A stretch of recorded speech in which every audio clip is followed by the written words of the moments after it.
প্রত্যাশা যত কম, শান্তি তত বেশি। কেন? নমস্কার। আজকের একটি প্রশ্ন, আমাদের জীবনে সবচেয়ে বেশি কষ্টের কারণ কি? অনেকেই ভাবেন অর্থের অভাব, ব্যর্থতা বা ভাগ্য। কিন্তু মনোবিজ্ঞানের দৃষ্টিতে আমাদের অনেক দুঃখের মূল কারণ হলো অতিরিক্ত প্রত্যাশা। তাই আজ আমরা জানব, প্রত্যাশা যত কম, শান্তি তত বেশি, এই কথার আসল অর্থ কি?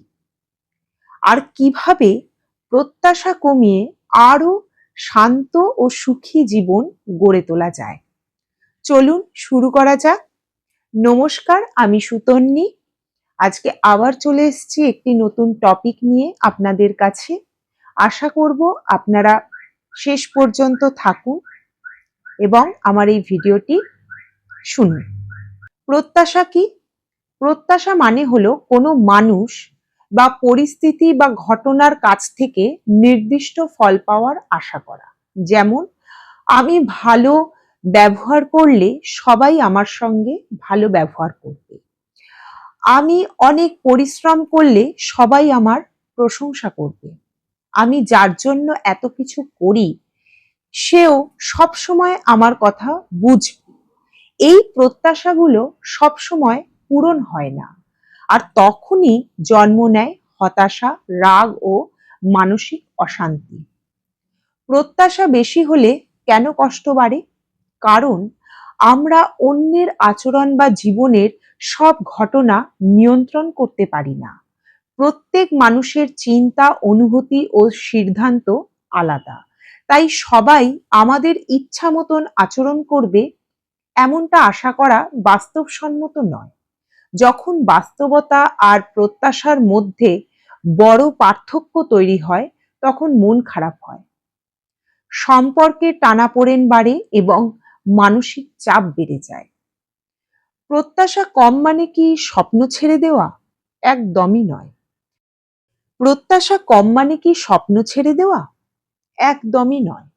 প্রত্যাশা কমানো মানে নিজের লক্ষ্য ছেড়ে দেওয়া নয়, বরং নিজের সর্বোচ্চ চেষ্টা করা, কিন্তু ফলের ওপর অতিরিক্ত নির্ভর না করা।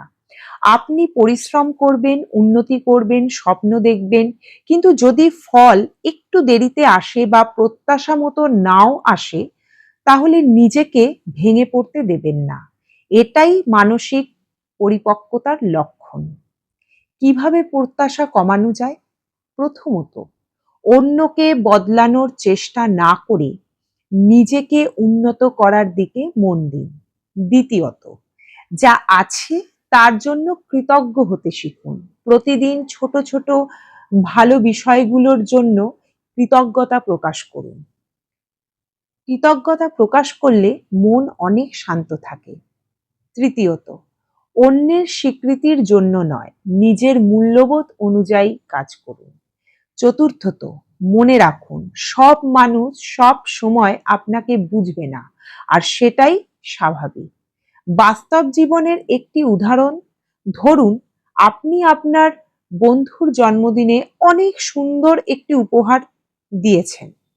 মনে মনে আশা করলেন আপনার জন্মদিনেও সে একইভাবে আপনাকে মনে রাখবে, কিন্তু সে হয়তো ভুলেই গেল। এখন যদি আপনার প্রত্যাশা খুব বেশি থাকে, তাহলে আপনি কষ্ট পাবেন। কিন্তু যদি আপনি উপহার দিয়ে থাকেন ভালোবাসা থেকে, কোনো প্রতিদানের আশা ছাড়া, তাহলে মন অনেক বেশি শান্ত থাকবে। জীবনে প্রত্যাশা থাকবে, কিন্তু তা যেন বাস্তবসম্মত হয়। মনে রাখবেন, শান্তি আসে তখনই যখন আমরা সবকিছু নিয়ন্ত্রণ করতে চাই না এবং প্রতিটি সম্পর্কের বিনিময়ে কিছু পাওয়ার আশা করি না। নিজের কাজ নিষ্ঠার সঙ্গে করুন, মানুষের প্রতি ভালো থাকুন, কিন্তু সুখের চাবিকাঠি কখনো অন্যের হাতে তুলে দেবেন না। কারণ প্রত্যাশা যত কম, কৃতজ্ঞতা যত বেশি, জীবনে শান্তিও তত গভীর।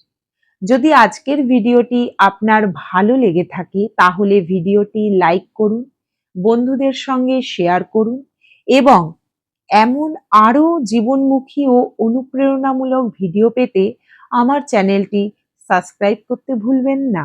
ধন্যবাদ। ভালো থাকুন, সুস্থ থাকুন।